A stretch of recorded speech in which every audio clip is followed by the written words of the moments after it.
আসসালামু আলাইকুম বন্ধুরা, welcome back to my channel Gharkanya. আবারও হাজির হয়ে গেছি ঘরকন্যা চ্যানেলে দারুণ মজাদার আরও আরেকটা রেসিপি নিয়ে। আজকের রেসিপিটি হলো বিফ তেহারি।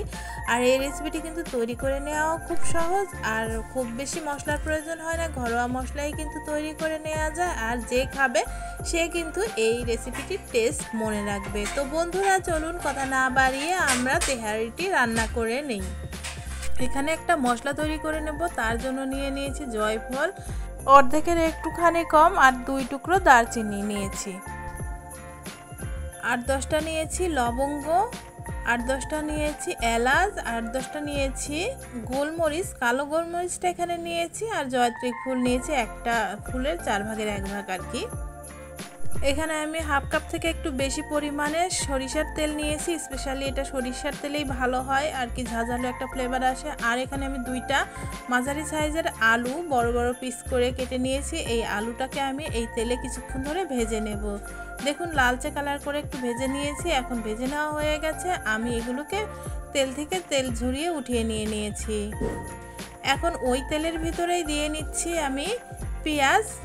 আমি হাফ কাপের একটু বেশি, 1.25 কাপ পরিমাণ পেঁয়াজ আমি এখানে দিয়ে নিয়েছি আর ভালোভাবে ভেজে নিয়েছি। একটু ভাজা হয়ে গেলে আমি 2টো তেজপাতা, 2টো দারচিনি, 2টো এলাচ আর দিয়েছি লবঙ্গ 2-3টা আর কি দিয়ে নিয়েছি। যেহেতু আমি মশলা গুঁড়ি করে নিয়েছি তার কারণে আমি এখানে আস্ত মশলা অল্প দিলাম। এখানে মাংস নিয়েছি 750 গ্রাম, একটু হাড়সহ এবং চর্বিসহ মাংসটাই আমি নিয়েছি। এখন এই মানে পেঁয়াজের ভিতরে আমি কিছুক্ষণ এটা নেড়ে চেড়ে ভেজে নেব।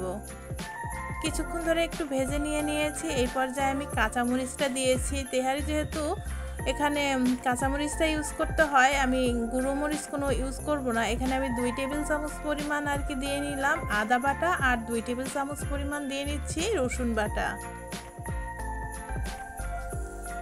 এখানে আমি নিয়েছি 1.5 টেবিল চামচ পরিমাণ ধনিয়া গুঁড়ো, আর 1.5 টেবিল চামচ পরিমাণ নিয়েছি জিরা গুঁড়ো। এখন সমস্ত মশলাগুলোকে একটু ভালোভাবে নেড়ে চেড়ে নিচ্ছি। এই মাংসের সাথে একটু সময় ধরে নেড়ে চেড়ে নিয়ে আমি এখানে হাফ কাপ মতো টক দই দিয়ে নিয়েছি, আর এই টক দইটা দিয়ে ভালোভাবে আবারও মাংসটাকে নেড়ে চেড়ে মিশিয়ে নিয়েছি। আমি প্রথমে যে মশলাটা দেখিয়ে দিয়েছিলাম সেই মশলাটা দিয়ে দিয়েছি এর ভেতরে, গুঁড়ো করে নিয়ে দিয়ে দিয়েছি। আপনারা চাইলে শিলনোড়ায় বেটে আর কি দিয়ে দিতে পারেন। আমি এখানে পরিমাণ মতো লবণ দিয়েছি, 1.5 টেবিল চামচ পরিমাণ লবণ দিয়েছি, আর দিয়ে নিয়েছি পরিমাণ মতো একটু পানি দিয়ে নেড়ে ছেড়ে নিয়ে আর কি ঢেকে দিয়ে দিয়েছি। কিছুক্ষণ ধরে নেড়ে চেড়ে আবারও ঢাকনা চাপিয়ে দিয়ে নিয়েছি। একটু হয়ে আসলে মাংসটা আর কি এখন দিয়ে দেব ভেজে নেওয়া আলুগুলো। মাংসটাকে কিন্তু খুব ভালোভাবে সেদ্ধ করে নিয়েছি একটু সময় ধরে, যতটা পানি প্রয়োজন। যেহেতু আমি হাড় চর্বি সহ মাংস নিয়েছি সেহেতু আমি একটু বেশি পরিমাণে পানি দিয়ে সেদ্ধ করে নিয়েছি। আর এইখানে আমি 1 মুখি আর কি কেওড়া জল দিয়ে নিয়েছি। বোতলের মুখ দিয়ে আমি 1 মুখি আর কি কেওড়া জল দিয়ে দিয়েছি, আর দিয়ে একটু ভালোভাবে নেড়ে ছেড়ে ভুনিয়ে নিয়েছি মাংসটা কিন্তু চেক করে নিতে হবে ভালোভাবে সেদ্ধ হয়েছে কিনা। চেক করে নিয়ে আমি কিন্তু মাংসটাকে উঠিয়ে নিয়েছি। এই মশলা থেকে মাংসটাকে উঠিয়ে নিয়ে নিতে হবে। তো আমার মশলা থেকে মাংসটা উঠিয়ে নেওয়া হয়ে গেছে। আর এই মশলার ভিতরে আমি এখন এখানে 2.5 কাপ পরিমাণ আর কি চাল দিয়ে নিয়েছি, পোলাওয়ের চাল। চিনি গুঁড়া চালটা আমি ভালোভাবে আগে থেকেই ধুয়ে পরিষ্কার করে পানি ঝরিয়ে রেখেছিলাম। তেল আর কি এই মশলার ভিতরে চালটা দিয়ে খুব ভালোভাবে নেড়ে চেড়ে একটু কষিয়ে নেব। এই মশলাতেই কিন্তু চালটা ভালোভাবে কষাতে হবে। তো আমি মশলাতে কষিয়ে নিচ্ছি, একটু সময় ধরে কষিয়ে নিয়েছি। কষিয়ে নেওয়া হয়ে গেলে আমি প্রথমে দিয়ে নিলাম এখানে 1.5 কাপ পরিমাণ গরুর দুধ।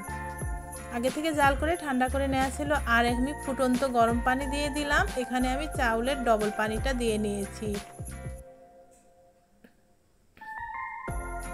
দুধ এবং পানির ব্যালেন্সটা করে আমি দিয়েছি, হিসাব করে দিয়ে নিয়েছি আর কি। যতটা চাল তার দ্বিগুণ পানি, আমি দ্বিগুণ থেকে একটু বেশি দিয়েছি যেহেতু আমার চালটা পুরাতন তাই। তো আমি ঢাকনা চাপিয়ে আবার কিছুক্ষণ রান্না করে নিয়েছি। আর এই পর্যায়ে দেখুন পানিটা কিন্তু ধরে আর কি টেনে এসেছে।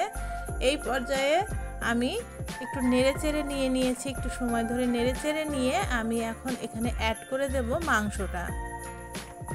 একটু মাছ বরাবর ফাঁকা করে নিয়ে আমি মাংসটা দিয়ে নিলাম। তো দেখতে পাচ্ছেন বন্ধুরা, মাংসটা দিয়ে নিয়ে আমি আলতোভাবে একটু নেড়ে চেড়ে নিচ্ছি। একটু আলতোভাবে নাড়াচাড়া দিয়ে নিলাম। এখন আমি যে মাংসের বাটিটা সেটা ধুয়ে অল্প একটু পানি অ্যাড করে দিয়েছি। এই পর্যায়ে দিয়ে নিয়েছি 3টা আলু বখরা, 4টা কাঁচামরিচ আর কিছুটা কিশমিশ। এগুলো অপশনাল, চাইলে দিতে পারেন, না চাইলে না দিতে পারেন। আর একমুখী পরিমাণ দিয়েছি কেওড়া জল।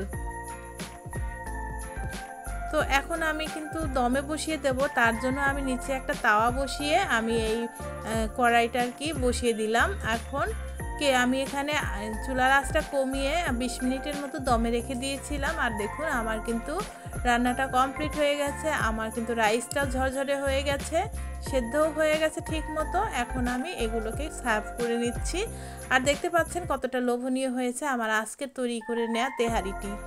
আমি একটু সুন্দরভাবে পরিবেশন করে নিয়েছি, দেখতে পাচ্ছেন কতটা লোভনীয় হয়েছে আর খেতে কিন্তু বেশ হয়েছে।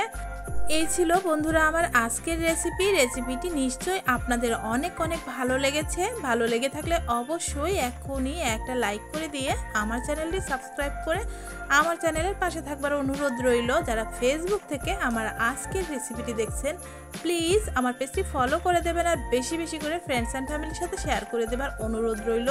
রেসিপিটি ভালো লাগলে কমেন্ট করে জানাতে পারেন। আর এই ধরনের মজার মজার রেসিপি নিয়ে আমি কিন্তু আবারও হাজির হয়ে যাব বন্ধুরা। সেই পর্যন্ত অপেক্ষায় থাকবেন, ভালো থাকবেন, সুস্থ থাকবেন, নিজের প্রতি যত্ন নেবেন আর আমার জন্য বেশি বেশি করে দোয়া করবেন। আসসালামু আলাইকুম।